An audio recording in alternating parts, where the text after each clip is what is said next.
How much can you really make in your first month of hosting your Airbnb? I opened my Airbnb in December of 2022, right in the middle of Airbnbust, and this is what I made my first month as a host. Hey guys, welcome back to my channel. My name is Amy, and today we're going to be walking through exactly what my income and expenses were for my first month as an Airbnb host. I don't make this video to brag. I think as we walk through the numbers, that's gonna be pretty apparent that I'm not. I really enjoy watching these videos from other creators, and I probably wouldn't have started an Airbnb if other people weren't showing me what's possible. And so I think it's just so important for us to have transparency in these kind of things, just to show people, different ways of making money. I find it personally very helpful. But I am going to be sharing a lot of personal numbers, personal information. So if you find this interesting, just do me a favor, go ahead and like and subscribe. It gives me just a little virtual pat on the back to let me know I'm doing a great job, and also helps me with the YouTube algorithm. All right, you're probably like, long story long, jump into the numbers. Alrighty, so this is a 3-bedroom, 2-bath house, 0.7 miles from the beach, right outside of Tampa, Florida. It's a little 1960s beach bungalow. I've got a full house tour. I will link that video down below. But we launched our profile on Airbnb on November 26th. It was over Thanksgiving Day weekend. That's when we actually hit the submit button to Airbnb for them to review everything. I remember that very specifically because my husband and I were in St. Augustine on a little kind of mini honeymoon. And yes, we were working and putting together our Airbnb profile, but it was over cocktails, so it's okay, it works out. So December was really our first full month available for hosting. And I remember sitting over a cocktail in St. Augustine, and we were talking about kind of our expectations. And quite honestly, I had the expectation that we may not have a single booking in December. I was going to be happy with one booking because it's Christmas time. People to me have their plans already made. I just really expected that it was going to take Airbnb a while to pick up our listing in the algorithm. That was kind of my expectation. So I would have been happy with one listing. Boy, was I wrong. The algorithm just picked up our listing and ran with it. So for our first full month of hosting, we had 20 total nights booked, and that was over 8 stays, like 8 guest party groups. It would have been a few more days, but one of our guests, it was right over Christmas time. We were really excited to have her and her family come, and they got stuck in the blizzard up north, unfortunately, and their flight got canceled. We did end up filling those days, but we had to lower the rate, which we can talk about a little bit more as we go through the numbers. But 20 nights booked, we only had 8 available nights. And I think our first booking, with launching our profile on November 26th, I think our first booking came around December 2nd. So it really didn't take long for someone to book the property. That put us at a 71% occupancy rate, which, every area is different, but from what I'm seeing with other houses, 71%, I feel like is a pretty good number. And our average daily rate went anywhere between $102 to $412. I'm going to make a whole video on pricing, but one really interesting thing that we learned very, very quickly is we have pricing software, which will recommend your daily rate. And I was watching some pricing videos from Sean Rocky Beach. I can't pronounce his last name. He's amazing. He's like the pricing expert here on YouTube. I'll link his profile down below. But he made this very logical point that even if your house sleeps like 8-10 people, those parties are going to be booking out 2-3 months in advance.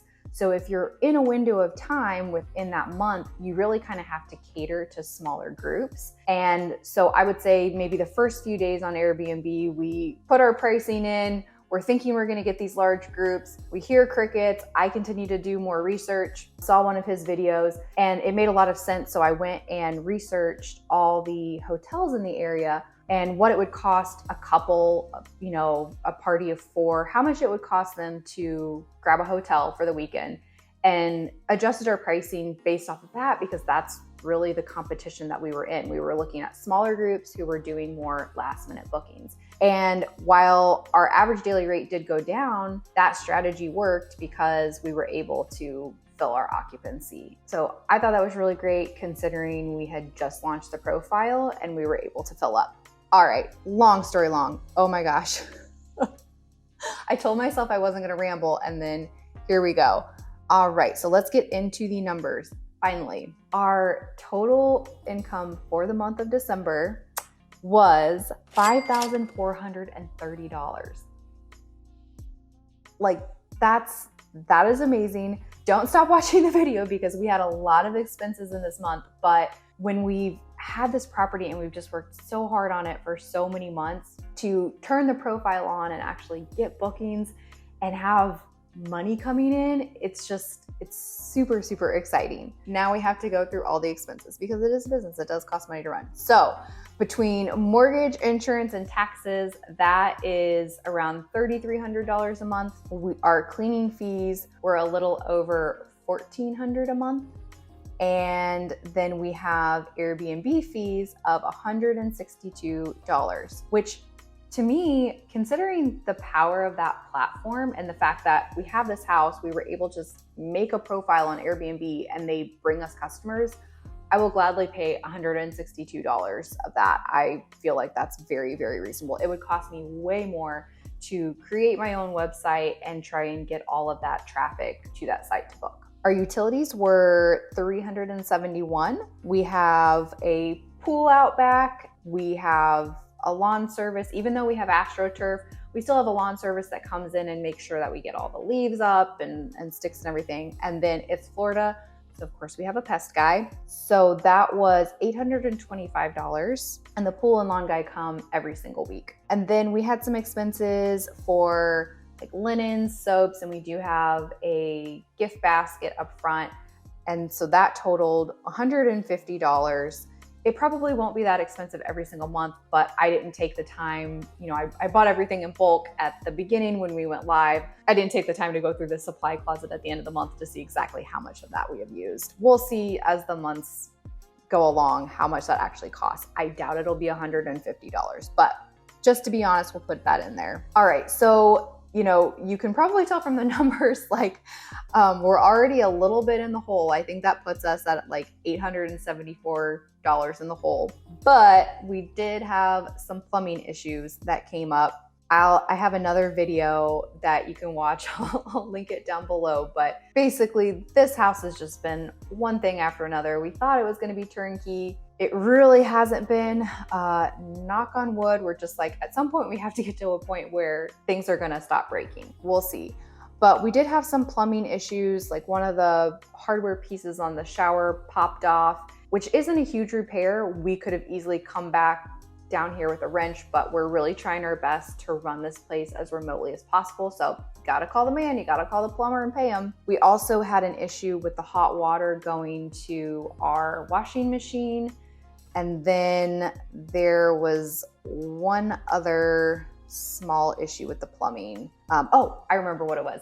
It was the water spigot on the pool needed to be adjusted. So our plumbing costs were $836. When you look at that, we're at a little over $1,700 in the hole, which you could look at this and really get down on yourself and say, oh my gosh, we lost money. This business venture is a failure, blah, blah, blah. Not at all. This is the first month being open, considering we had basically a week's lead time of being live and we already had bookings coming in. I'm really, really happy with this. It's yet to be seen how the other months will turn out. You really kind of have to take a look at a full year view, especially since we had so many repairs pop up along the way, which, are factored into other months. But just looking at an isolated month and kind of what the expectation could be for income and expenses, I feel like it's going to be really easy to make some tweaks to where this is profitable. One of the biggest things I can see is we did have to cater our average daily rate to smaller groups and kind of last minute travelers and lower that.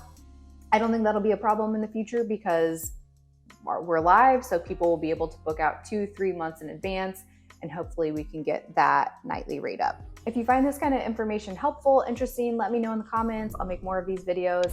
I think it'd be really fun just to kind of take stock every single month and see how we're doing. As I'm filming this video, it's January, but I'm gonna wait to post this until February so I can make another video on the January numbers. So I will link the January breakdown right after this video. Go check it out. Until next time, thanks guys.